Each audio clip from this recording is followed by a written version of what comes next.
Welcome to this evening's event. We usually in December do a lunch with the mayor as part of our Mind Your Business luncheon series, but this year we decided to make it an evening event, which we had planned in December, but then there was a snowstorm and I had people coming in and there was a cancellation. So we moved it to tonight. So thank you everybody for taking time out of your schedule and your evenings to come this evening. We'd like to first do a land acknowledgement and thank Treaty 8 territory for allowing us to be on this beautiful area of the province so we can live, work, and play here. So amazing. I'm going to introduce a couple of board members that are here this evening. I have our president, Carl Rose. He's the president of the Chetwynd Chamber of Commerce. And he's here. And then I have a board member, Elizabeth Ross, who represents Communicable. She's here this evening, came all the way in from Tumbler Ridge.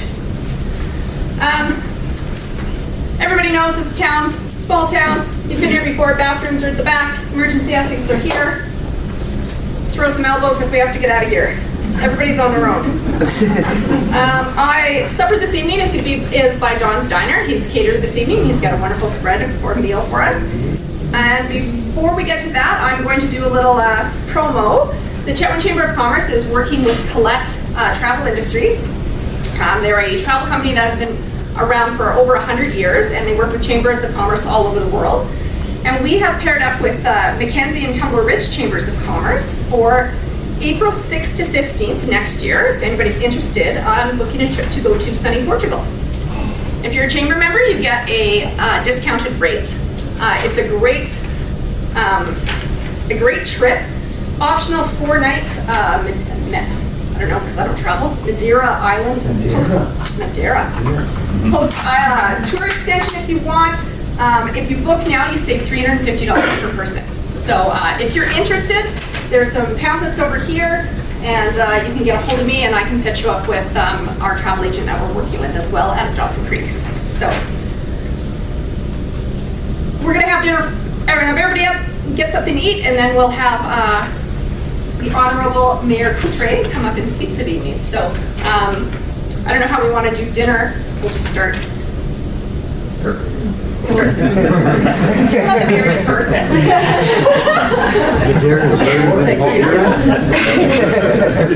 To come in and give a talk about what is happening in and around Chetwynd and do a bit of an economic update. There will be a chance to ask questions, and we have staff here from the district as well. So, welcome. Yep. Yeah.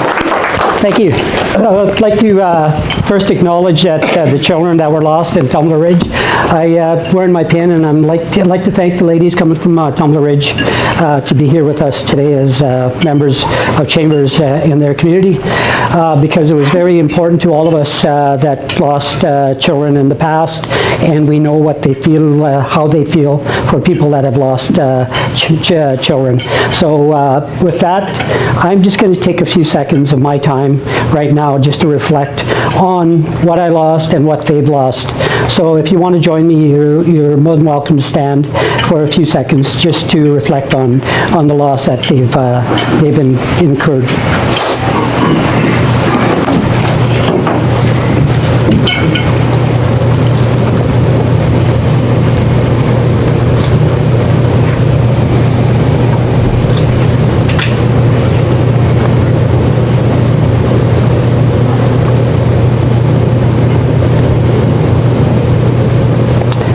How?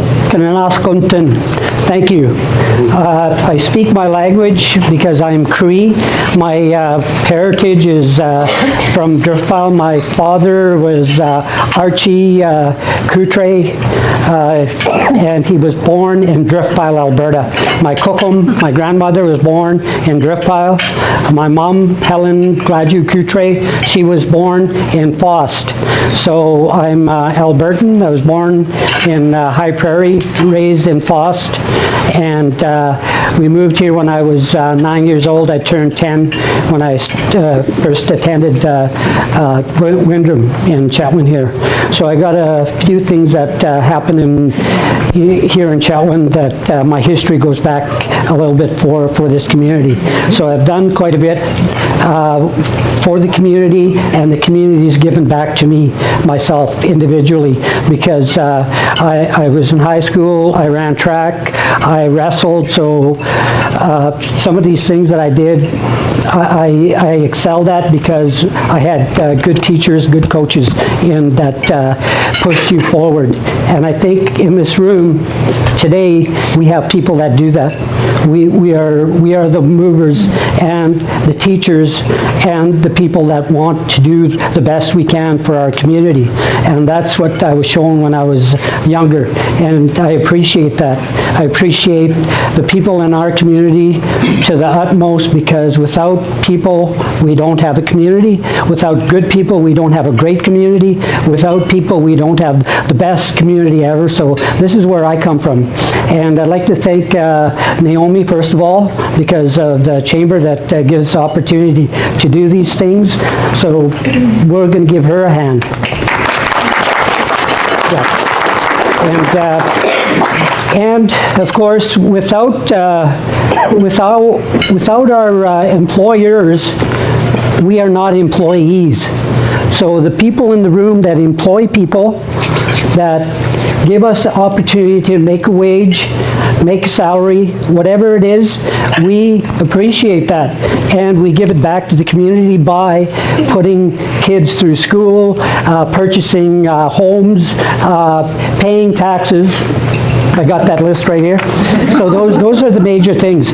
But the thing is, it's industry that drives taxes. So we in the district and community leaders that understand that, it's the taxes that we pay into that gives us our infrastructure. The main thing is our sewer system. That's the biggest thing. Water, and all the stuff that we use water for in our households and in our industry.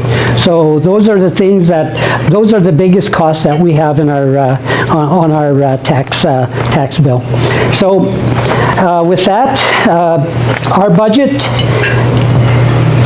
for 2025 was $9 million, and the only people in government that have to balance a budget is local government.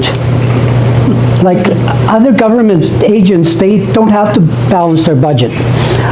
So here we are as a local government, we have to be balanced. So when we do that, it's our staff, our CFO that does this work for us with input from council and from other staff members.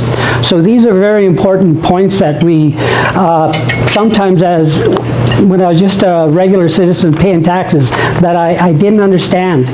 And then when I got into the position, the role of mayor, you look at these things and you find out that the work underneath everything that we see, like the water, the paving, the snow plowing, and the grass cutting that the staff do, it all comes out in the wash of, per se, of how we collect taxes to pay for these things. So if we don't collect taxes and we say even, then things stay even, right? We don't have inflation. We get caught up in just a flat line. so we lose a little bit of our services. Maybe we ain't cutting as much grass, or we're not taking care of our parks, or we don't have a lift station. A lift station that it's in my talk here about what we had to do this year, and it was to do with our water system. So that was a big one. It was $1.7 million to do, but the staff went out and got a grant for that through BC. So these things, the staff's very valuable to a person, and if you are an owner, you'll understand that. Your staff is very important to you because you can't do it alone. And that's what I see. We can't do it alone. I can't do it alone, and staff can't do it alone. It's everybody in the room, everybody that contributes to taxes, everybody that volunteers. That's another aspect of the community that we take for granted sometimes, and we lose that little bit of community without volunteering, because it's important. It's important to the kids, it's important to the elders, it's important to the seniors that we volunteer. And if you can, we should. It's very important to a community.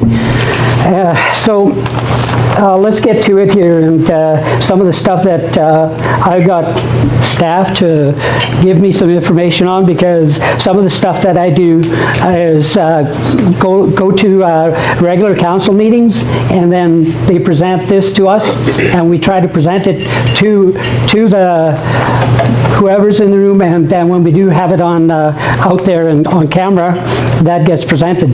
But right now, probably with everything that goes on, not too many people will watch it unless they're interested in something. And right now we've got probably the people in this room, I'm saying probably because I just sometimes say, well, the most important people are in the room because they're here, right? So that's why it's important that the people that can't make it, they've got other things that they have on their plate. But here, we are in the room together, so we must listen to this guy, because it's important to me, to you, to hear what I got to say. So anyway, we'll start with the rotary track, because we'll talk about some good stuff, and some of the what's happened in the rotary track project.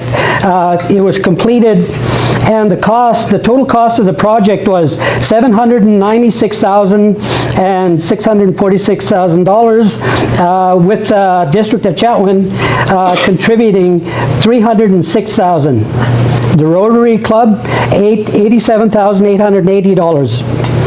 And a grant of $256,610 from Northern Development Initiative Trust. And I'm going to go on to this, another good item that we had partnered with Canooma Coal. The Hope Truck was a regional initiative with Chetwynd, West Moberly, and Soto participating with the Canooma to get one haul truck, one specific haul truck, and every load that came from that haul truck come down from the mine to bring it in. That price went into to the community. Went into the so it went into the fund. So we raised $151,917 in that fund, so which was totally awesome for the community. I think we exceeded that by about 75%. So it was pretty high. So what we received in Chetwynd was $37,997, and this will go to help the rotary track out. So we will, because it has to go to kids. So what we're doing there with track, we will have track meets there, so the school will use it. So that's why it was pinpointed, what can we do for the kids? We've got parks, we've got skate park, we've got water, so what else can we do? So we pointed out this, and this is where we're going to put that $37,000 that the Hope Truck raised. And I'd like to thank Kanuma for that, because the ladies are in the room, and I'd like to thank them for that. It was a great thing. I think Marilyn was one of the big... She absolutely was, yeah. If you just want to name Elizabeth, if you don't want to, don't mind naming Marilyn and give her a little bit of... Yeah, for sure. Marilyn Nelson from IMW Industrial Metalworks. She was definitely, she was definitely the driver of this program. Amazing woman. If you ever get a chance to work with her, take it. You will not be sorry. She is fantastic. She has pulled this program into something truly amazing, and we are now planning for the 2026 Hope Truck. Yeah. So, Yeah. I'd like to add that, so the truck was at Kanuma and we were one of the supporters. However, there was over, I want to say 40 other companies, small businesses, organizations that also were big supporters. So it truly was a community-led regional initiative, and the youth initiatives were also supported at Soto, Westmo, and the District of Tumbler Ridge. So many people made it a success. Yeah, 100%. Yeah. And there is a impact report that will be published next week for the public. The sponsors will receive it this week, and then it will be released out to the public next week. So keep an eye out for that so you can learn more about it. Thank you. What great stuff. And let's move on to the Little Prairie Community Forest. Had a successful year with a dividend to the Chetwynd for $110,000. So it's West Moberly, Soto, and Chetwynd at the Little Prairie Community Forest. So that was a successful year. So that went in to help out with other things in the community. The $100,000 will go into our reserves, right? So that's what that'll go into, and then we will probably use that in some form, hopefully in terms of, I'll get on to one more item, is from our province, we asked, or from the federal government, we've asked for grant for a new fire hall. So this is, we've went through the process of we have to put out an engineer's report on how it's going to be designed. So Chetwynd took that on, we paid for that, and then we sent it out how much it's going to cost. So we did all those steps, and then once that was done, then we sent it over to the grant funder, and hopefully we'll see something here in June. So that's one big thing that we're looking forward to, and hopefully it comes through. So we're probably going to be a little bit short. We don't know how much yet. Once the funding comes in, we'll know specifics, and we'll put it out immediately, hopefully in the first week in June or second week in June. So that's the good stuff that happens around, and this is what staff does for us, is that they go looking for these grants so that Chetwynd and residents and industry doesn't have to have a big burden of taxes put upon them.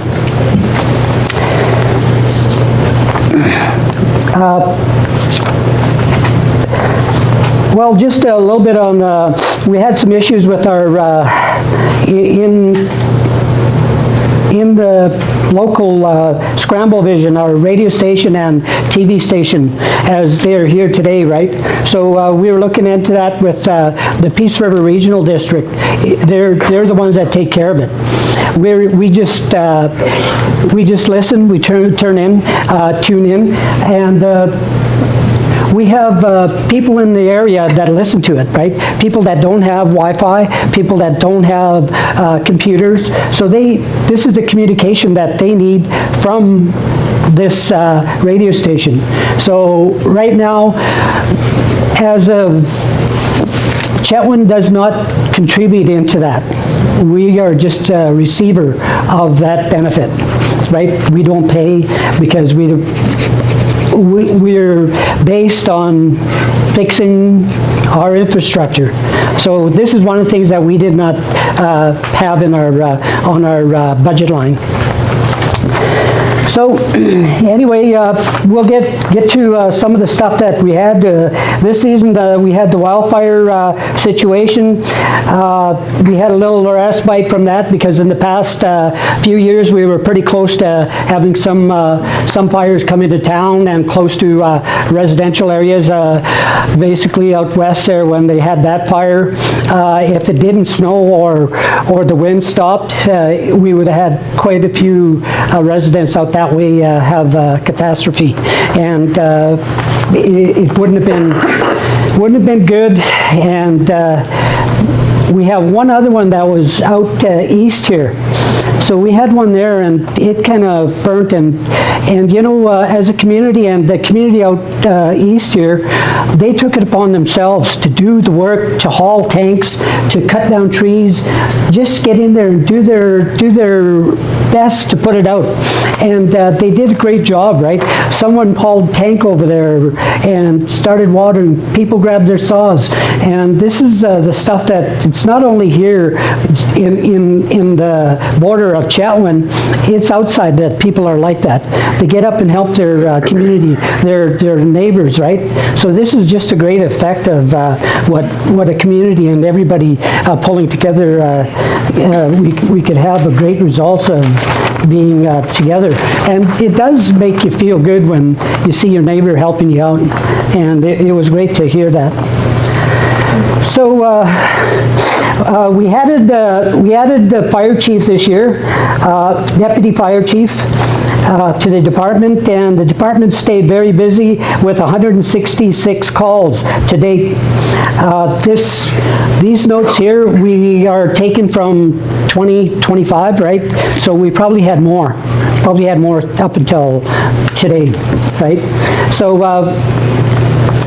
we had 166, and we had a new, because we had so many, and we still need more volunteers to maintain a community, safe community.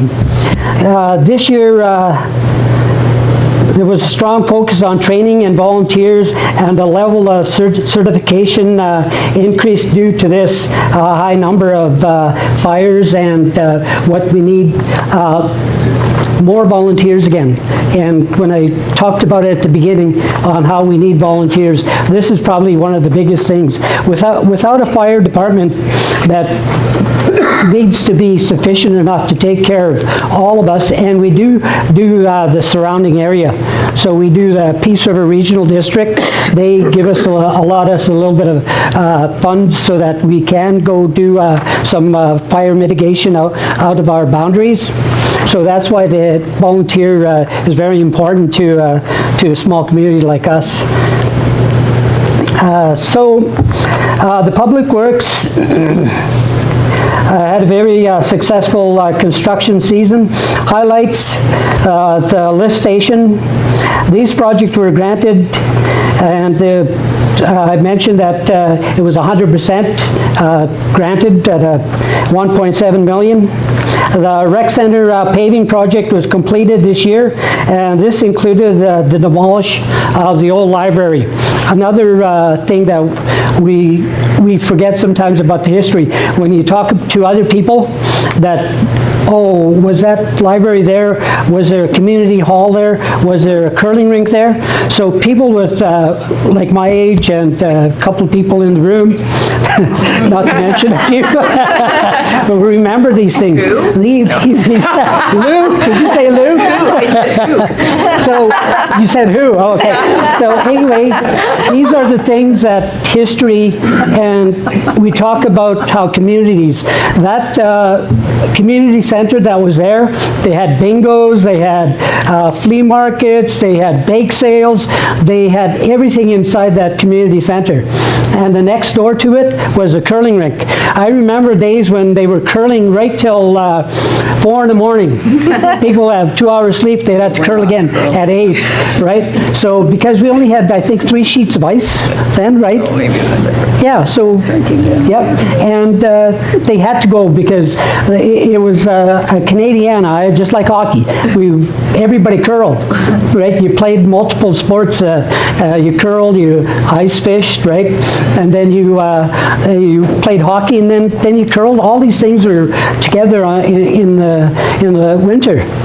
So that curling rink and that community hall, now where the curling rink, the curling rink that sits there today, that's where they were, and where the old library was, and that parking lot next to the curling rink, that's where those two items were. So it was quite a centerpiece anyway. And we still have one, right? We still have the rec center, and very pleased to have that partnership with Peace River Regional District. They own that, and we manage it. So we manage the employees, and they just pay for all the stuff that needs to go back into it, like faucets, tile, and lighting, stuff like that. So, but we do manage the employees and hire managers. So, part of the reduction cost of the Parks Department completed the paving on the south side of Highway 97. Does show there on the south side, we paved that little walkway there.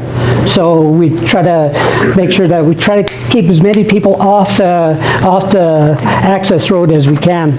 So with that, that was one good item that we, you think about sidewalks, safety, important. We put a few sidewalks in, and those came through grants too. So those things that are important to us, our safety of our children, safety of people pushing carriages, down the sidewalks, hopefully that mitigates them from being on the highway and people slowing down.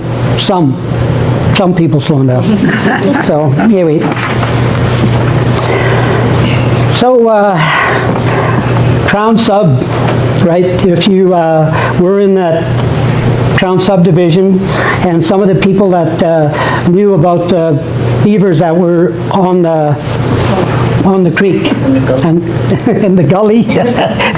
Anyway, we've kind of come to the conclusion that we need to be able to understand that their nature, right? They're probably the best, or one of the best engineers around by stopping water flow. When their dam breaks, they're there. They're probably the hardest workers that, when something goes, they're there. So what's been going on with that is that we have a beaver mitigation plan that has been over 2 years in developing, and with the federal government, because of the protection of wildlife, right? So we have to go through control regulations to implement a program that includes relocation and similar strategies to protect infrastructure along the creek. This initiative included in a 6-year approved plan by beaver control along our streams, and this was a 2-year. Was for 2 years. Oh, there we go. I'm glad I make great notes.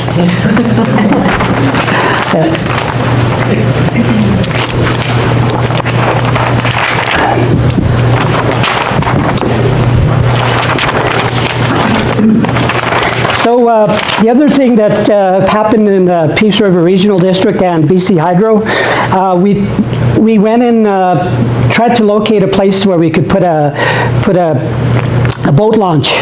So, and kind of help out. So BC Hydro gave us some funds to do that. I believe it was $200,000. Yeah, so we finally located a place that we were going to do this at. The district of Chetwynd was at 6 Mile. It's a recreational bridge, the bridge going to Tumbler there. That's called 6 Mile Bridge. It's been named that for years, so it's not actually 6 miles anymore, but we call it 6 Mile Bridge. So anyway, that's where the boat launch is, and we put a outhouse there, right? So that, it have some place to, instead of in the bush. Conduct business. So anyway, that was some of the good stuff that happened, and one of the other things to happen in town here was we had the facade program. It is a program that we want the front of the buildings that people put in for, I think we do 4 a year. Steve, 4 a year? Yep, and I'm believing we're up to 40... 32 and 32? 32 in 6 years. So where we get, I believe, $20,000, we give out 5 to help your facade. So these are the good things that happen, and again, these things happen because the staff, again, we go looking for it. We try to make sure that everything that we do is dedicated to our residents and our businesses, right? So these are the things that happen. They might be small in terms of dollars if you want to go $1 million versus $5,000, but to a business, I mean, $5,000, it's quite a substantial amount when you come down to material stuff that you need to buy, right? So that was one of the things, and the dangerous tree removal program continued at the Legion Sub, Rodeo Walkway, and several walking trails, including Baldy, Northern Lights, Spear Park, and Crown Sub. So these things, if you notice, we hire students, right? And some of the budget that we get granted for is for students to cut the grass. And I've said this before, if you see 2 students together, is because to do with safety, right? Because if one's cutting and one's at the truck, right? And we get a few calls because of that. We're looking after our people. We need to be able to look after our people. We should all be doing that. Number one should be the safety part, right? So these are the things, we talk about mitigation of dangerous trees and stuff like that, so that's what we look after. And we must look after the young people, and that's where when we have them 2 together and one is, you know, and people give us a call, oh, your employees are just sitting around. Yeah, okay, where were they? So we have to take those questions and we have to investigate because that's part of our duty, right? Part of the staff's duty. So the Parks and Recreation, they'll go down there and have a look and then they'll report back to Steve or to whoever's in the office at the time, and then we'll get a report saying, yes, it was students, and this is the reason. And we do have the Parks and Recreation manager, she'll drive through, she'll make sure that they're okay, right? So these are the things that are important to us as a community, and make sure the young people that we employ are taken care of. So the staff received approximately $5.2 million in grant funding in 2025, and this was applied to a variety of capital projects involving roads, parks, and water and sewer, the upgrade to the lift station. The Peace River Regional, the Peace River Agreement, it's known as the PRA. If anybody's interested in the PRA, we have documents and on our website, or if you can't find it there, you could just phone the district and to get this information. This year, we received $2.6 million from that Peace River agreement. So we put that into 80% of it has to go to capital. Correct me if I'm wrong. Right. Yeah. This year, in the past, we used 10%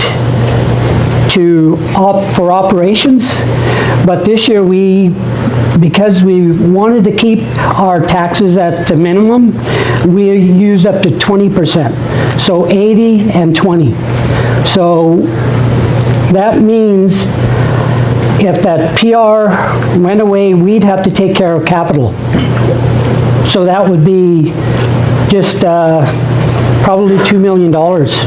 So we'd have to find that through taxes, through other means, right? So this thing here is very important to us in terms of capital going to our capital. So, but the 20%, So in order for us to operate in Chetwynd at all the staff, we took 20% of that operation to operate, to do all the stuff that we do. That 20% went to that part. So, and where we do collect is through industrial tax and residential tax. So that's how we operate. So that's why I said if we flatline on taxes and prices go up, which hopefully that they don't go up too severely on what's going on in the world, but this is how we manage to maintain the good road plowing, the cutting, hiring students, and so forth. All those things that run into these operations. But the capital is a big one, like paving. You know, paving the streets. So I'd just like to mention one thing because I'm kind of involved in, well, the council is involved in looking at some of the engineering part. We're not, we say, yes, go ahead, you the engineer, do this. One of the great things that I seen in the last 3 or 4 years, maybe 4 years, was that a plan was made by our engineer that brought to council. The plan was, if we're going to pave a road, we're going to pull up the old pipes underneath the road. So we're not doing double. So one street, $1.1 million. We did the top layer, we took that off, and then the engineer said, we're going to go down and we're going to take the pipes, replace them. So we're not looking at something like, I know we're a smaller community and the pipes are not as big as Calgary, but this is a situation where she, the engineer at the time, was ahead of it. So instead of redigging it up for $500,000 to $700,000 later, we did it for 1.5. So we save about, when it all come out in the wash, about $400,000. So if we do 3 streets, we save just about $1.2 million. Get those dollars, then we can put it in other places. So these are the things that are important when you have staff that are looking after the community. And this is what I've seen. So just a second before I conclude.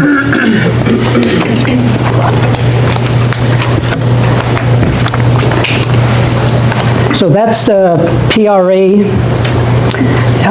And for the taxes, in 2025, it was 5%. So this year, because we, well, I'm not going to say we, our financial person, CFO, they decided, says, well, we should be able to, and most of council agreed to bring the taxes below that this year.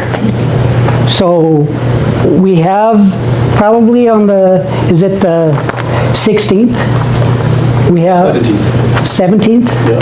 Yep, 17th, we've got our budget, and if you're interested in seeing what's in our budget and ask questions before we vote on it, you're more than welcome. There will be times posted when to come to the, it's going to be at the district office, Steve?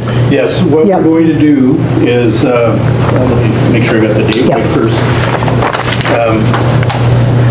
So before council on the 17th and after council on the 17th, staff and whatever council members are available will be there to present budget and to talk about budget. This year we're looking at a 3.2% increase. And again, that means we're taking a little bit heavier out of our PRA than we wanted to, but it shields our residents as much as we possibly can.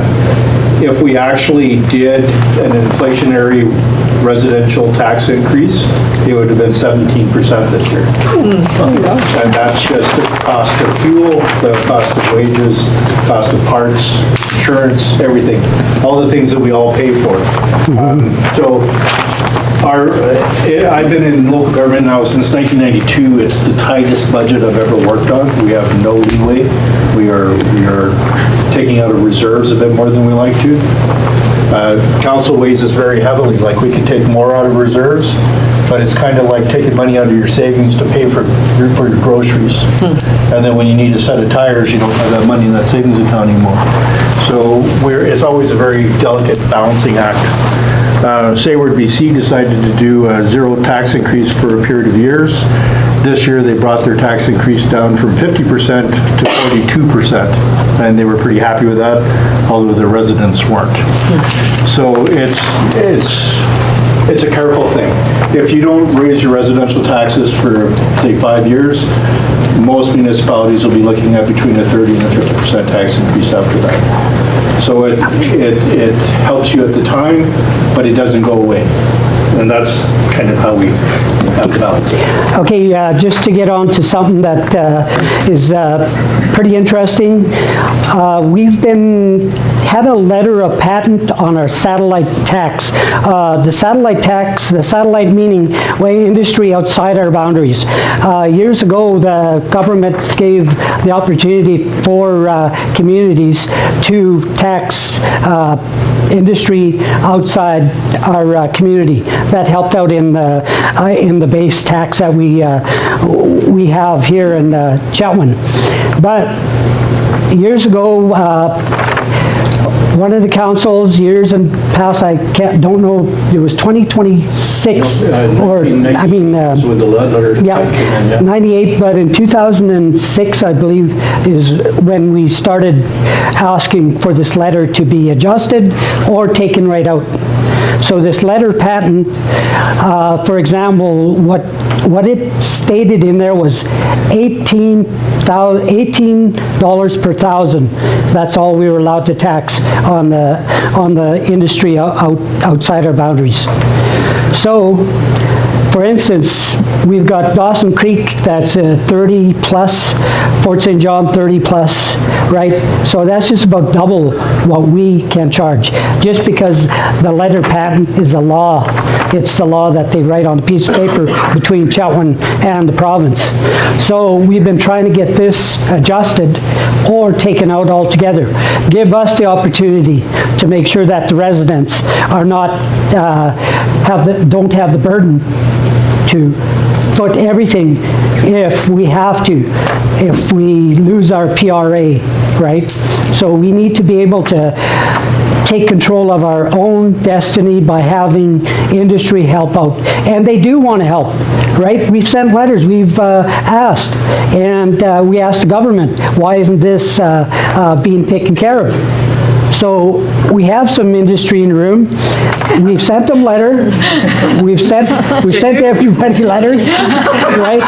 And they know. It's nothing new that I'm relaying to you folks here. So we need that to be part of our tax base, because according to our financial people that sit up at the district office, 18 per thousand, that was years ago. We surpassed that mark long time ago.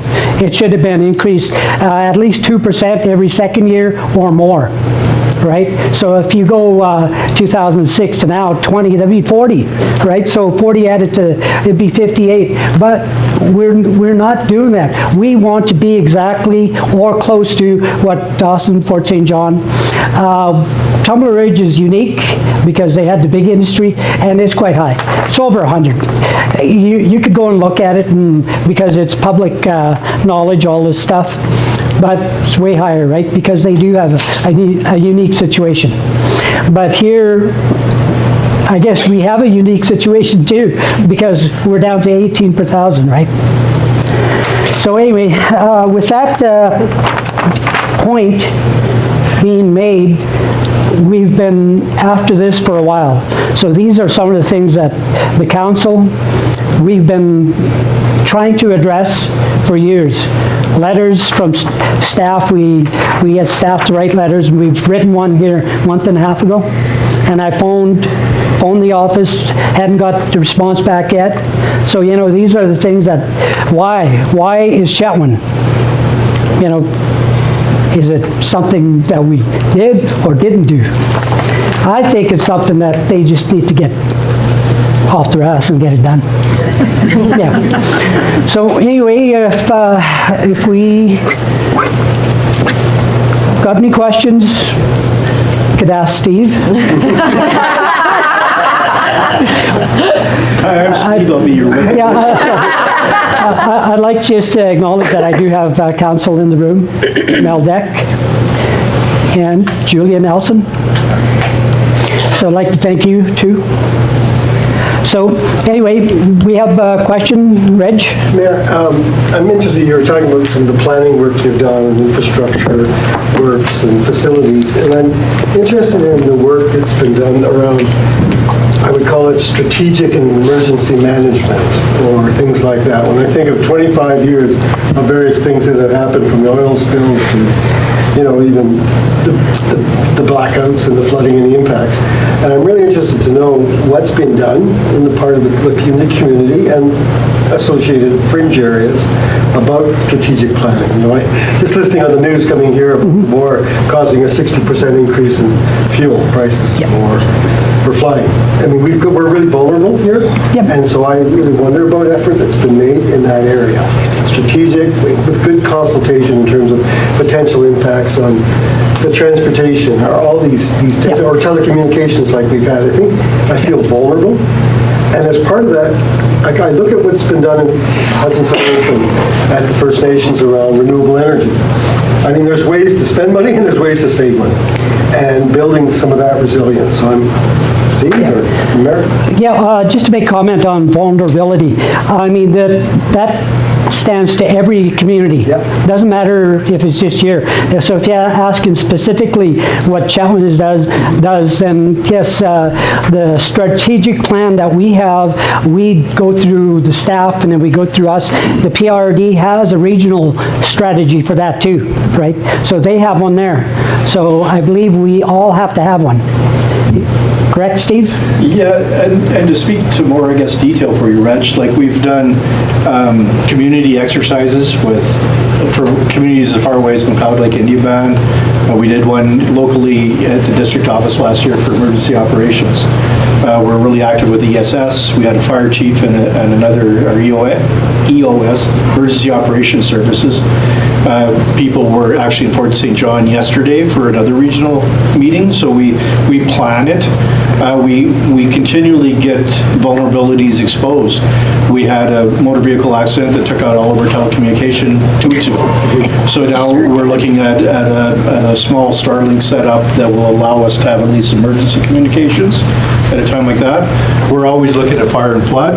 Unfortunately, we get to practice a lot of emergency stuff because it's always happens. We've had almost 100 forest fires within 50 kilometers of us in the last 10 years, 12 years. We've had, I think, 10 of them have been within 5 kilometers of us, and 5 of those have directly threatened the community, to the point where we had ambulances lined up and we're planning community, like complete mass evacuations. We deal with it all the time. When we see a flood that impacts infrastructure, we fix that area. We've added a lot of riprap to creek beds.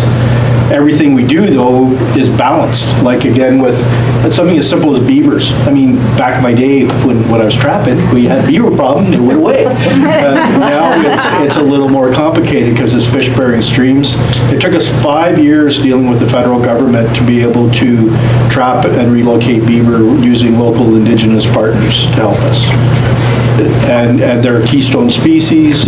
They help us retain moisture, but they also do a lot of damage. So there's, again, balance. Everything is balanced. So we're trying really hard. I think we do better than a lot of communities, and I think there's always room to do better yet again. Yeah, I think there's these vulnerabilities, like the telecommunications, I still have a hard time understanding what the strategy is between TELUS and Rogers and the fiber. And I picked up my phone during the outage at Moberly, where I'm based, and there was no landline. I thought this is just a permanent fixed thing, but it didn't exist. It was tied to the cell.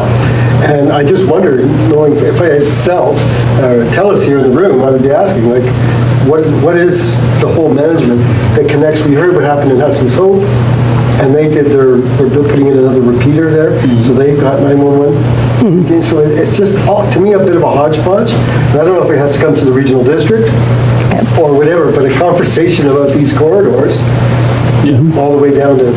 And with you, it would be regional district because you're in Moberly. Yeah. With us, I mean, we're kind of restricted to within our boundaries, but one of the things we do is we know that there's strength in numbers. So we always partner with our neighbors. We always team up, and we try to get as many people yelling about things as much as we possibly can. This mayor and council have been extremely effective in making noise. We had a recent minister of forest that was actually actively hiding from us by the end of it. And I regularly tell ministry staff, by the time you're done with me, you will hate my guts. And I've had several of them say, you were absolutely right.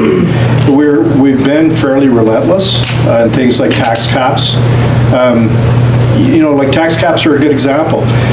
The impact on you guys in this room is 50% of our taxes 20 years ago came from industry. It's down to 22% now. And that's because we're capped at that $18 per 1,000 assessed value for industry. So everything depreciates. So that means we lose 5% every year right off the top. And so that means residents and commercial get to, carry multinational conglomerates on their backs, which I generally don't think is very fair. And it makes me really cranky. And this last year, we've been promised that it would be lifted.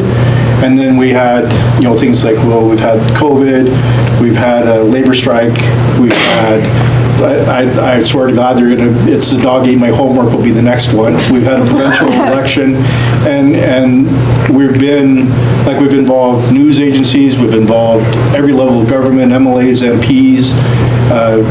Council will hunt these people down at like UBCM and yell at them. And we think we're going to get movement this year, but it is excruciatingly slow. But it has to be a hodgepodge sometimes, because even maintaining just the bare level of what we have, we're still increasing tax next year by about 3.2%. And that's not even really what the increase is. It's kind of what we can settle out at. So everything like prescription tree removal, like when we're doing that as part of our emergency preparedness for fire, we're spending $35,000 or $40,000 a year on that. It's usually grant funded, but we're just taking the highest areas of risk first and trying to make them safer. Does that make sense? Yeah, so you got the strategy. How old is the strategy? Oh, there's been forms of strategy in the district, Chetwynd, for over 20 years. The latest one. The latest official plan, I mean, we did some serious updates on it last year, and we'll be doing some serious updates on it every year. They're living documents. I mean, we change them, like again, with telecommunications. We did not see a vulnerability there. We did not know that a motor vehicle could hit a ditch and take out mobile phones, landlines, fiber in one swoop. It's just bizarre, and such a wide area. I mean, it made national news. It was bizarre. Thanks for that. Okay, question? Just to piggyback on that, and I understand you guys cannot give the full detail of the plan, right? Because there's confidential, sensitive information in there. But would it be possible maybe to have citizen's guide to preparedness with some information that comes from you and some information that what to do when whatever happens, Would that be possible to do something like that?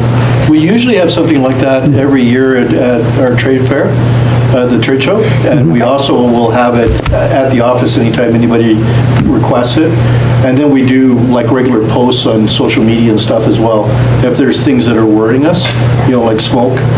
We added an air monitor 2 years ago where residents could go online and they can see the air quality that day with forest fire smoke.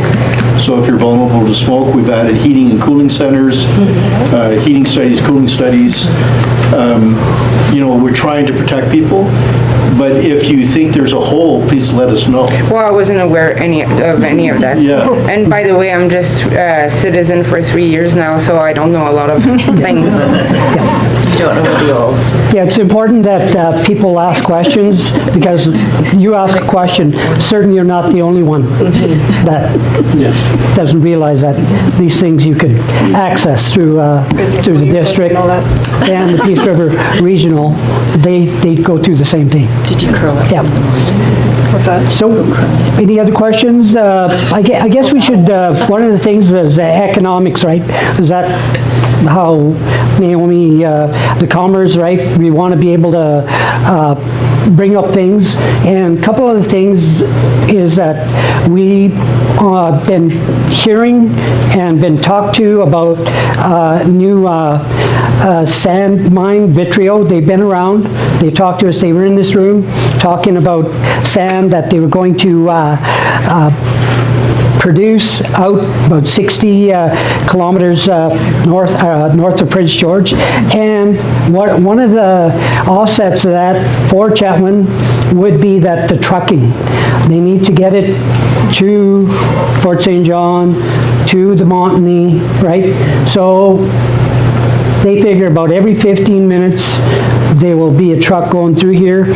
So why not have our truckers here be part of that? And that's what they've extended to us, saying, yes, our local contractors will be used, because this will be the point there, here, and either to the rail, because we do have the rail right there, so it'll be back and forth like that.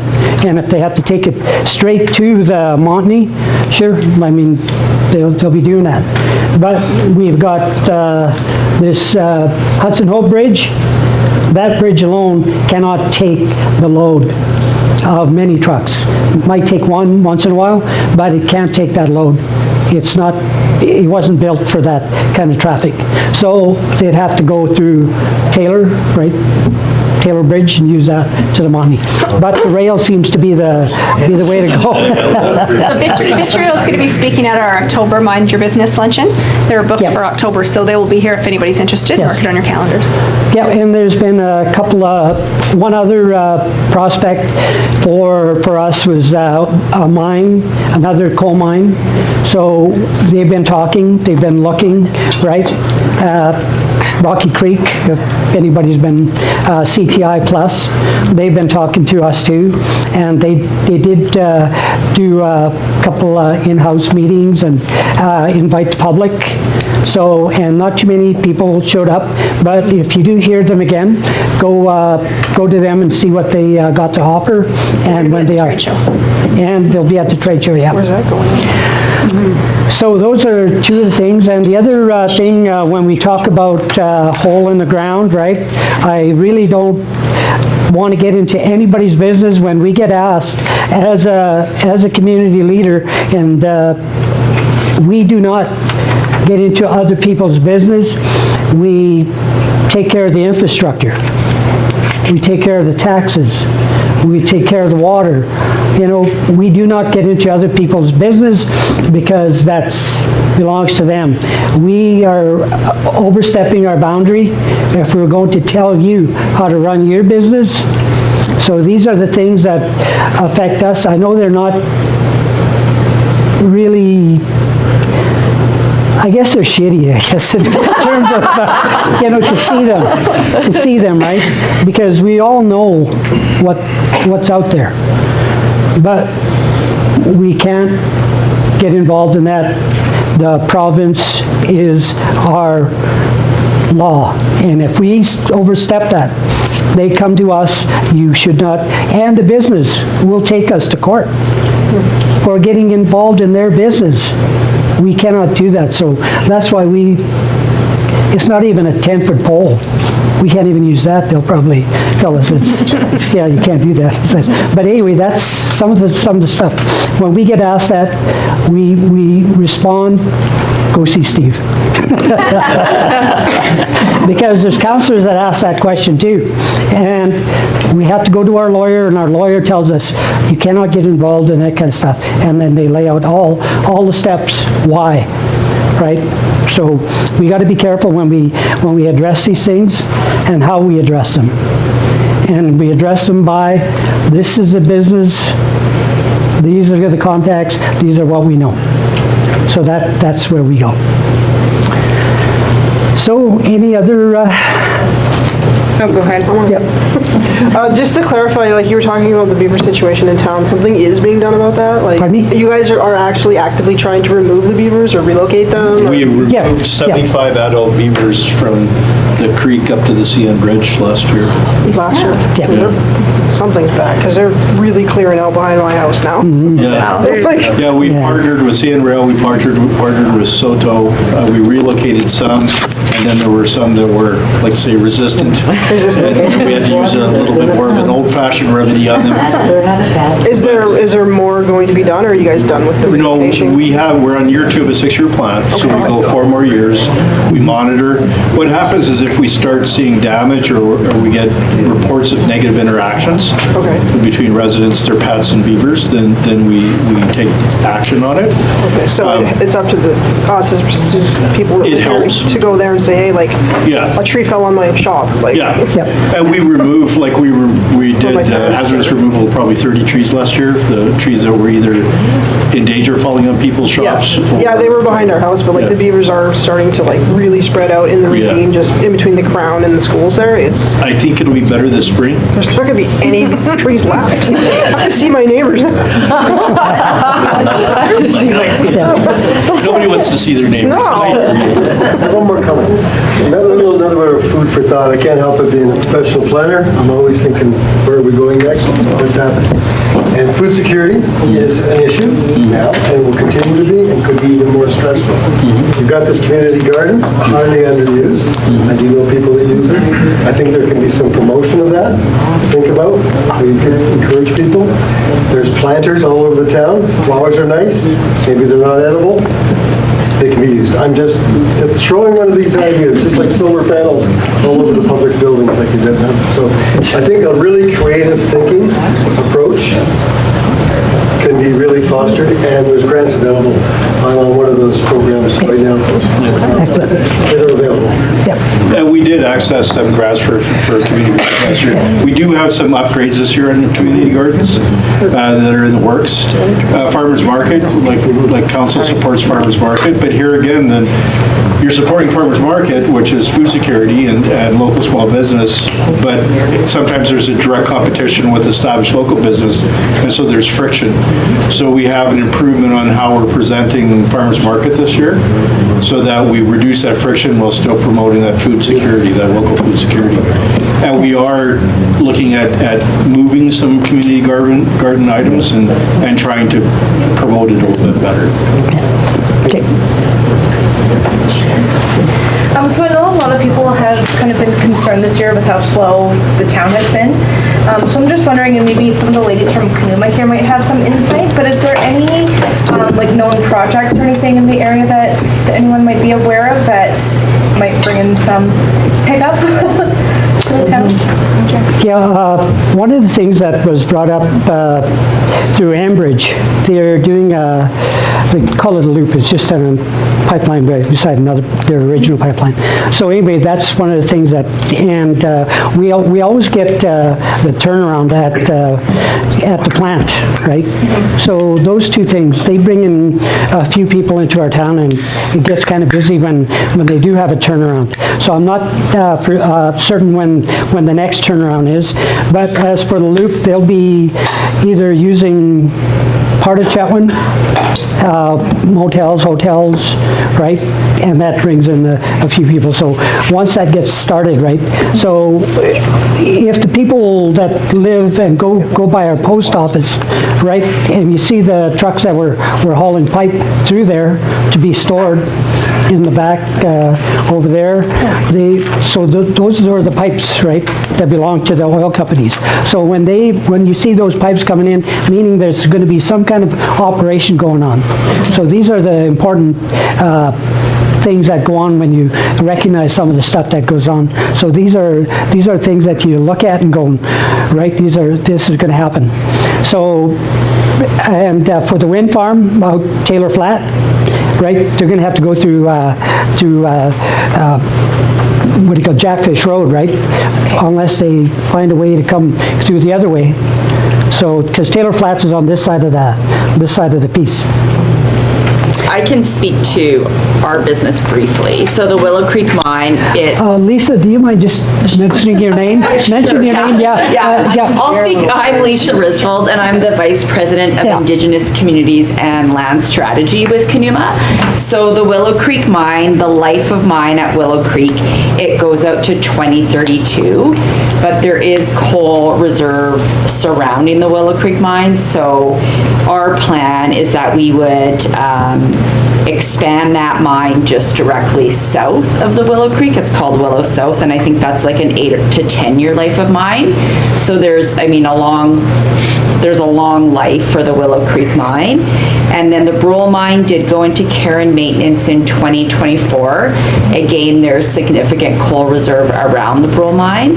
So now we're looking at exploration projects, and with the anticipation that that mine would restart, but that's not scheduled for, I'd say, another 4 to 6 years, so it is in the future.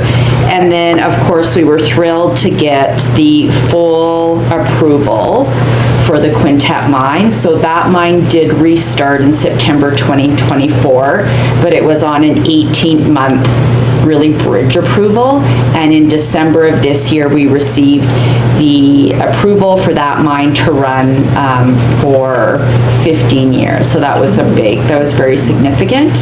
And the next project that we're focusing on is restarting the Trenroman mine. So that's the mine that Anglo owned, Peace River Coal, and we are targeting to restart that operation in 2027. And that will be an additional probably 400 employees that will be required for the Trenroman mine, knowing like that is close to Tumbler Ridge, not as close to Chetwynd, but good for the region, so. So Conuma Coal is booked in on September for our Mind Your Business luncheon.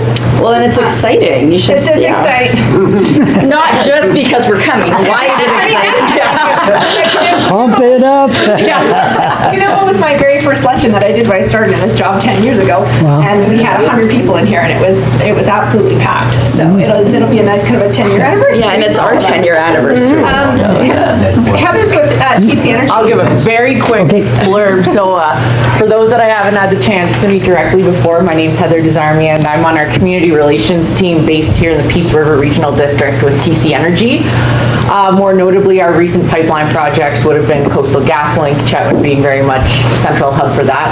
I can share just for some kind of upcoming activity right now. We are looking to come alongside in April with our prime contractor, Does Cho. We'll be working with the Work BC offices here in April, and we'll be doing a bit of a smaller hiring stint to support some of our post-construction monitoring work taking place along the Coastal GasLink right-of-way. So looking forward to sharing some more information, and we'll be putting some ads up for that around town. So stay tuned. That'll be taking place mid-April for the recruitment. And then we've got some kind of buzz and chatter coming up. We are hopeful for what we get for a thumbs up financial investment decision for Coastal GasLink Phase 2. So that we are anxiously awaiting for this fall. We are not twinning the line. However, we're adding additional compression along the route, which means a facility, another compressor station just south of Chetwynd between here and Tumbler. So we could possibly be hitting the ground running, bringing some prime contractors to the community, because we'll be actively hiring quite quickly, as early as Q4 2026 into early 2027 to support that later 2027 construction. So hopefully in the next year and a half, we'll be able to provide some more economic opportunities here for the region with some of our upcoming work. Yeah. Thank you, Heather. And TC Energy is booked for our November luncheon. So Naomi is on it. Yeah. Yep, Steve's got a few items. There were a few other things that, like, there's glimmers of hope where kind of the rumor mill. Like, we're dealing with extremely rich people who tend to not talk to people like me. But I get information out of their underlings generally. I should also say I'm not saying up because I'm not being rude, but I'm in line for my second spine fusion, and if I stand for too long, I tend to squeak and fall over. It's kind of embarrassing. So I'm not being rude. I hope everybody can hear me. But we have Tourmaline's planning a large job. They're looking at 250 workers staying in the community. It's a big plant down Manias, so down Jackfish Lake Road. Our community forest is actually within about a year and a half to be sustainable. So we'll have a dividend for the community every year without touching a tree. So right now, for instance, Paul Paquette's doing a logging operation up right now that's feeding West Fraser. West Fraser's gone from like 6 weeks of fiber to 6 months of fiber, and they're hopeful that they'll maybe be able to bring on a second chef. They're really working hard towards that, and that's what everybody wants to see. Forestry's loosened up a little bit. The old Tembec site, we've been told we can expect an exciting announcement, quote unquote. No idea what it is. We've heard a variety of rumors. Same for the old Camphor site. There's rumors going around about a couple of different uses for that site. So it's grim right now. Banker will tell you that industry-based towns work on a 7-year cycle. We're at the bottom end of that 7-year cycle. We're starting to climb out. So hopefully we'll get some good news here sooner or later. And just to cover a little bit about the forestry, about that $70 million the federal government is planning to help the forest industry. I talked to our local forester here in town, and he says, don't get your hopes up, Al, because that 70 million usually Quebec and those bigger companies there, we usually don't see any. And he says if we did, it would be a subsidy, and West Fraser, when they go to market and they want to sell their product in the U.S., says we would be taxed or another tariff put on us because we were subsidized. So this is what I got back from the manager. So it wasn't a full-on paper thing with him, so I really didn't want to bring that to the table, but this is what he told me, because I was kind of interested in, so are you going to get some of this funding? He basically said, no. And if they were going to hear, says, well, this is the consequences of us taking that funding, that we might get hurt in the long run. And he didn't want that to happen. And hopefully, like Steve says, it's more than 6 months, because in the forest industry, prior when I worked in forest industry, if we're down to 6 months worth of wood, some manager would be kicking road apples, right?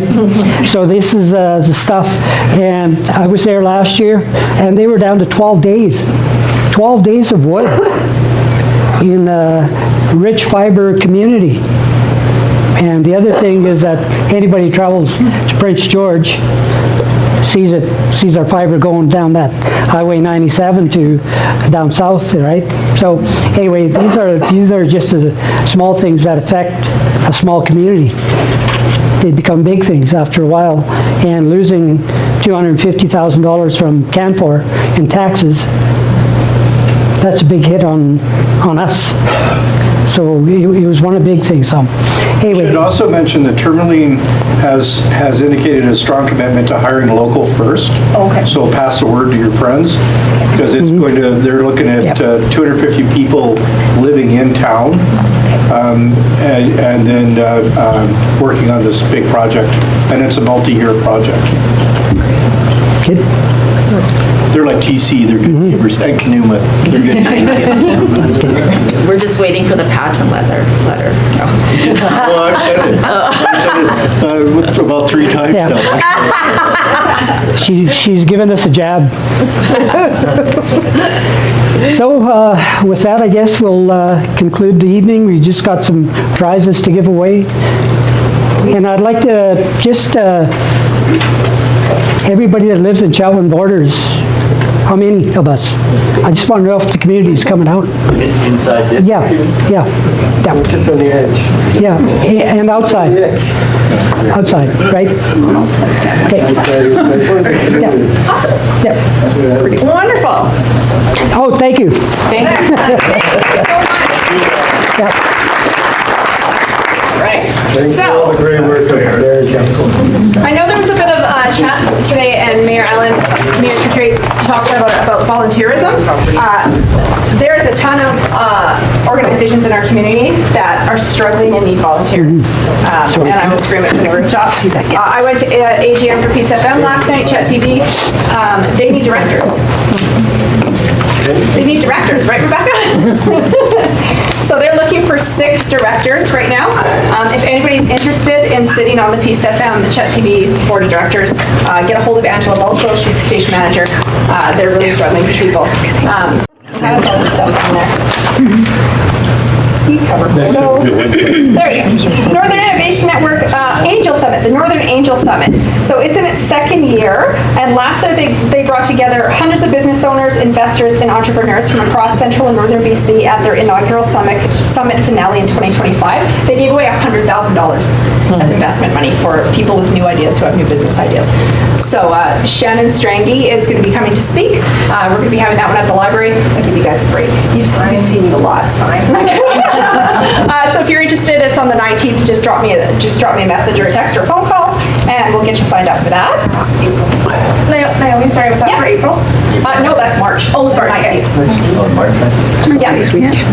April, we're going to be having the NLC is going to be doing an update here for our Mind Your Business Luncheon.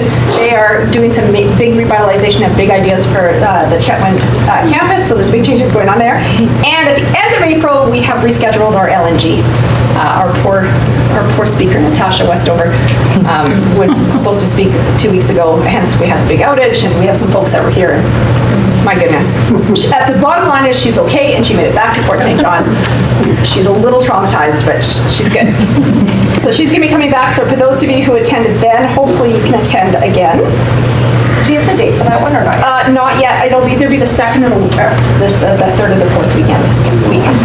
One of the last 2 weeks. Wes Fraser is scheduled to speak with us in May. BC Hydro is scheduled in June. We take July and August off. Numas in September, Vitrio in October, and TC Energy tentatively for November. And then we're back to December, and we're back up to Al. Circled all the way around. Slow down July and August. Slow down July and August. Yes. No, she doesn't. She has to take a chance on it. Okay. Oh yeah, that's coming up too. Trade show's coming up March 27th to 29th for early this year, just due to Easter. Every 6 years, it kicks me in the butt. I have one booth left. Somebody buys a booth. Are you going to raffle it off? Nice. $475. So if you're thinking about booking a booth, I have one booth left. Now is your time. Like, just jump on it. And I do have another alarm going off. Look at that. She was gonna do it for the trade show and just do flash tattoos. Leave it. As an HRT thing. Yeah, we know. So we do have one booth left, so make sure you book it, and we'll get you all set up there. So everybody has a little orange ticket. I want it too. You don't want to win a prize? Get the mayor on the tickets. Oh, okay. Thank you. The last 3 numbers are 150. What's Naomi's number? She's not close either. Okay. What is it first? No, it's not. If it's you, you can't have it. Yeah, yeah. Is it Make up really? $5 for a ticket? It is unreal. And a notepad. We joke about that all the time. Yeah. He has one thing. No. He doesn't deserve it. That's like the 4th time. 137. Oh, that's gotta be this table, right? No. So we have our That would have been funny if it was our shop local bags. We just, if you notice, we have our Think Shop Buy Local Support Chetwynd program. The Chetwynd Chamber of Commerce received a redip grant a couple years ago, where we were able to focus on shopping local here in Chetwynd to encourage people to keep their money in their community and support their business owners and their friends. You might have noticed there's a billboard at Disher Corner, and there's rink boards, and we have all sorts of great stuff, but we also have this, I bought it in Chetwynd, shop local bag. And you can use it anywhere you are, and it'll say you bought it in Chetwynd. And it also promotes us, so it's great.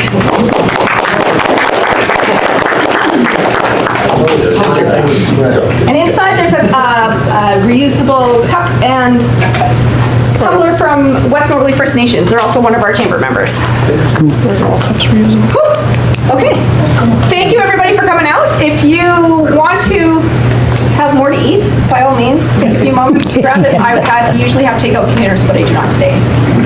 Take food. And once again, public budget consultations are 3:30, and then after the council meeting, so 5-ish on the 17th. And then we'll have all the information at the trade show as well. And just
Nitsika Sun, Alan Coutre, Mayor, District Chetwynd. My name is Alan Coutre, Mayor, District Chetwynd. I was elected in 2018. This is my second term. What a wonderful place I got to live in since 1968 when we arrived here in Chetwynd. What a beautiful country. It was known as Little Prairie, but now it's Chetwynd.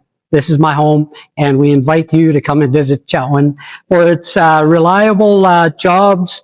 And we have a few grocery stores. We've got 2, and CN runs right through our community. And we do have coal mines in the area for job opportunities. But the best part of Chetwynd is the view from on top of Mount Baldy. I tell people, if you come to Chetwynd, you have some time, climb Mount Baldy and let's see the great little community of Chetwynd. You see it from the east right through to the west.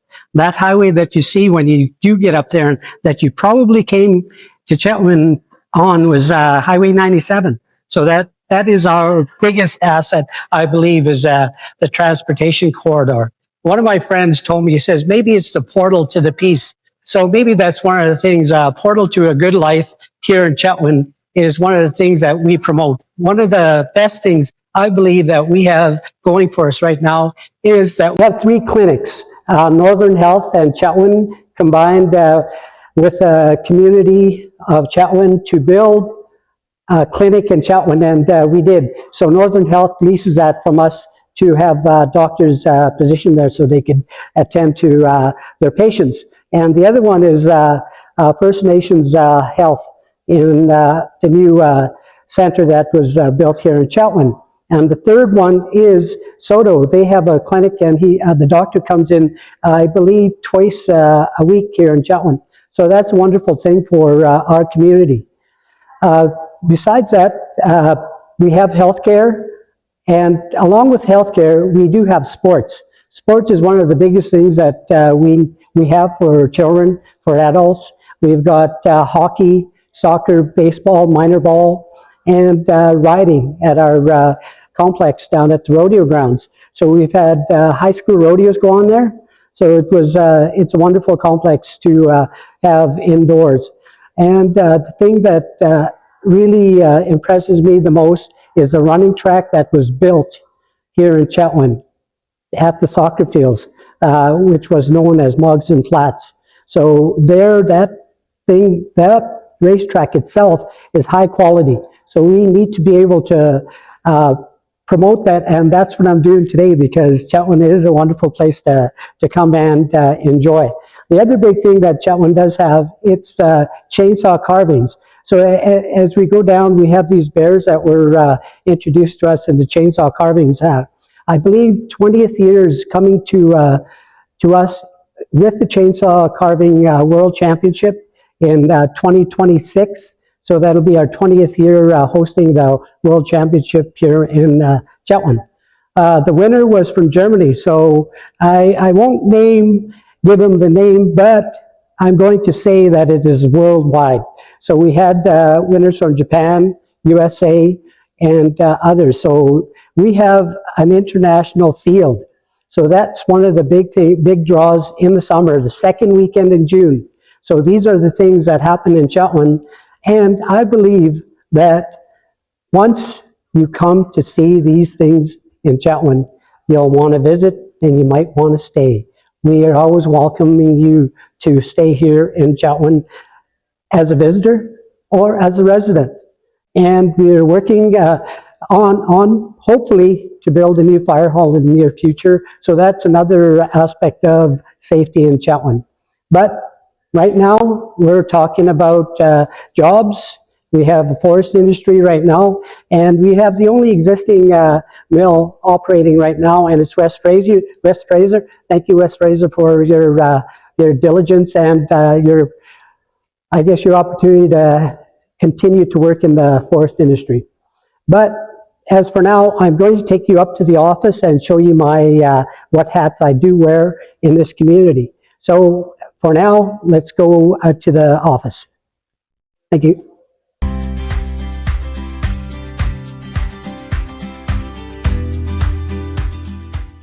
Hi, once again, it's Mayor Alan Coutre. I'd just like to let you know what kind of hats the mayor does wear. I do sit on the Peace River Regional District board as a director, so that in itself, we get in touch with what's happening in the region. But as for the other ones we have in our community, I dance for Soto, so I'm a powwow dancer, and Tansy Friendship Center, they have quite a few programs there, so we're connected with them. We write grants for them, and of course, I'm a fan, so Blue Jay fan. And for the missing and Indigenous women, I do wear that hat, and I do go and visit some of the communities down on Highway 16. So those are the big things that I do. I am an avid golfer, so one of the things here that is important to me is sports always, because you need to stay active in your life so that you can continue to help others.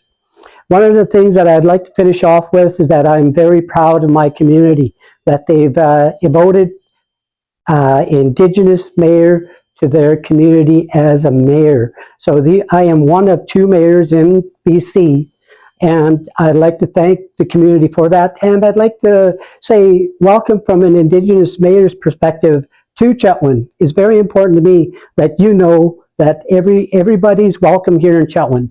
And by voting an Indigenous mayor, they did the biggest thing that they could do with us being involved in the community as Indigenous peoples and as others that come to our community.